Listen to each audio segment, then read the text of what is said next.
Hello everybody, my name is Natalie Correa and I'm a first year medical student here at the FSU College of Medicine, and I'm super excited to share my story and let you guys know about my path to medicine and what I aspire to do once I become a doctor.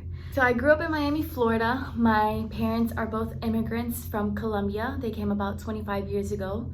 And so I want to share a little bit about my family and how that's played a role in my journey to medicine. So my grandfather was living in Colombia, and in the 4th grade, I created this underwear called Easy Ups, and my goal was to create an undergarment that would allow people with disabilities or elderly to put it on freely without straining themselves. And I contacted my grandfather and I told him all about my science fair project, and he was really excited. And just seeing how excited he was about my underwear science fair project just really sparked a lot of joy in my life and allowed me to realize like how little things that I do can make such a big impact. And in high school, the recession hit, and my father lost a lot of his properties that he had. He was the primary breadwinner of my house, and he was laid off. We were left without health insurance. We were left wondering if we were gonna be able to live in the house that we lived in for most of my life. And so I used to always go visit Colombia every summer to visit my grandfather, but since our financial situation became very tight, I was no longer able to go visit my grandfather. My grandfather was diagnosed with stage 4 chronic kidney disease, and he needed to be started on dialysis. And this made me very anxious and very worried because I didn't understand what that meant. I just knew that his health was deteriorating and he needed a machine to keep him alive. I started working when I was about 14 years old to save up money to go visit my grandfather, and I went to go visit him.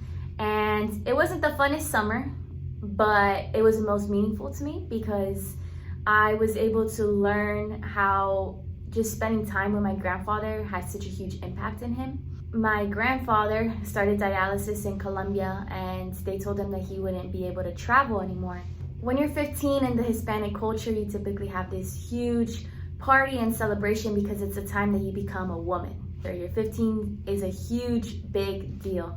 But my family, again, was struggling with their finances, and my grandfather was started on dialysis, so I knew that my 15th birthday wasn't going to be anything special, but I was wrong. So on my 15th birthday, my mom still wanted to plan a little gathering at my house, and she wanted to still have the same model as your typical 15th birthday. So she had me walk down the steps in my nice little dress, and the first face that I see is my grandfather. My family had saved up money and worked with his physicians to organize his dialysis treatment in Miami so that he could come spend my 15th birthday in Miami with me. And this was the moment I realized what medicine could do. Like, my grandfather's kidneys are completely failing him. He can't live without this dialysis treatment, and yet and still he's still able to travel across the world to come spend a birthday with me. And it just meant so much to me. And so I later graduated from high school as the valedictorian of my high school. I received a 4-year housing scholarship with the Southern Scholarship Foundation. This was the only way I was able to go away for college and to pursue a college education because my parents were still in a lot of debt from the recession. I joined several organizations to do service, to stay on the path to medicine as a minority, and to grow as a leader on campus. And so knows because I'm back here, and I worked a lot with underserved communities, rural communities, and the elderly. And I grew a very strong passion for working with these communities, which brought me back to applying at Florida State University College of Medicine. In my 3rd year of college, my grandfather passed away, and I was very at peace because I knew he went through a lot in his battle with the disease he had. It really allowed me to grow into a compassionate person and understanding how medicine impacts entire families in so many amazing ways. My paternal grandfather was diagnosed with Alzheimer's disease. I started doing research with the Alzheimer's Project in the College of Medicine, and I volunteered as an AmeriCorps volunteer where I provided respite care for families in Tallahassee, Florida.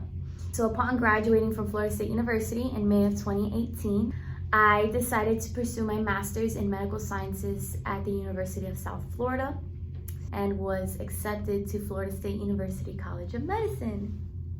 I completely love it. Understanding how important the mentors and my family members were in my life throughout my pre-medical journey, I decided to start a YouTube channel where I talk about medicine and my interests and things that I did to get me here to where I am today, and providing advice for other pre-medical minorities like myself. As a Latina and as a woman in medicine, we have a lot of challenges and obstacles that are in our way. And so I felt compelled to start this YouTube channel to create content that would help those that follow in the path that I took. There's a strong need to diversify the physician workforce and to diversify the medical field in general, because there's a lot of disparities and inequities in medicine that cost people their lives. So being bilingual, I'd like to bridge that gap for other families and other immigrants. And as a physician, I just want to use my knowledge and my skills that I gather and the platform I have in the community to raise awareness for all the barriers and the inequities that we have in medicine. I would not be able to attend college, especially not to attend medical school, without the assistance of scholarship programs such as Sally Mae. And so I aspire to start my own scholarship program to help those that come after me and just continue to inspire and serve the community. I think it's important that we're all aware of the issues and we continue to address those issues head on. And I want to thank you all for taking my application into much consideration, and thank you for leading this program and serving minorities like myself. So thank you very much, and I hope you all have a great day.